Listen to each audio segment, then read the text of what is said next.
位列4席的愚人众执行官，举重若轻的至东使节，甚至冷酷无情的杀手。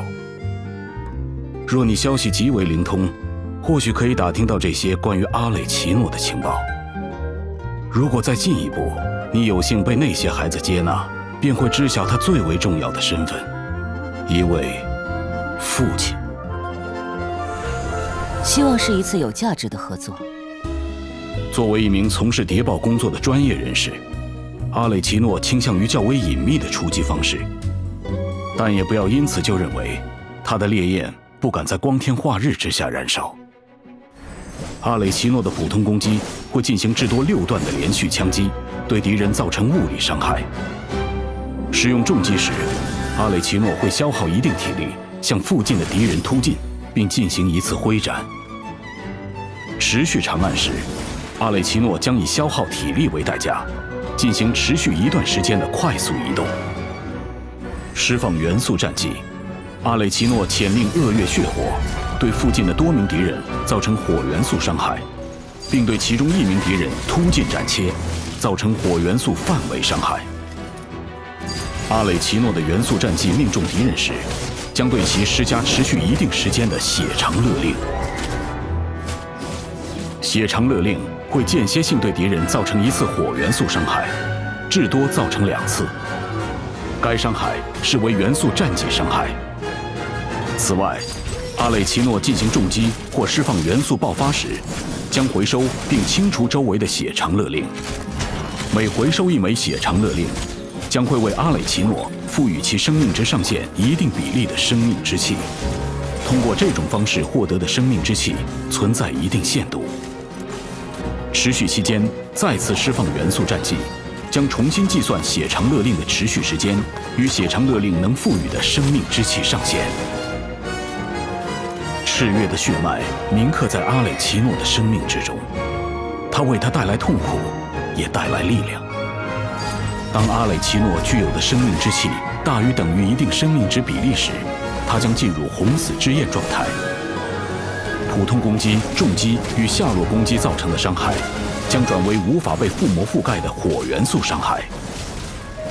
在红死之焰状态下，阿累奇诺的普通攻击命中敌人时，将基于阿累奇诺的攻击力与当前所持生命之气的百分比，按一定比例提升本次攻击的伤害，并消耗一部分持有的生命之气。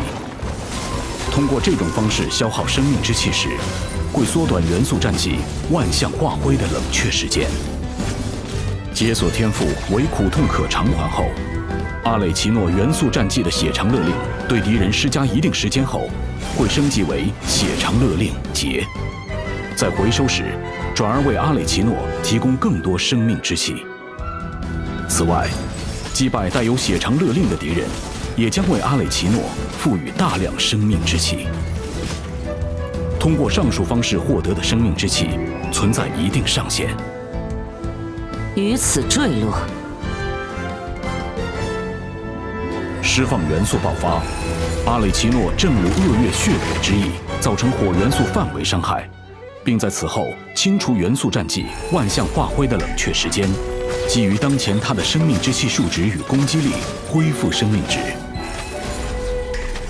基于固有天赋为恶月可知晓，在战斗状态下，阿累奇诺获得火元素伤害加成，并且仅能通过元素爆发恶月将生恢复生命值。当阿累奇诺生命值较低时，可以选择在敌人聚集处释放元素爆发，造成火元素伤害，刷新元素战技冷却时间，并恢复生命值。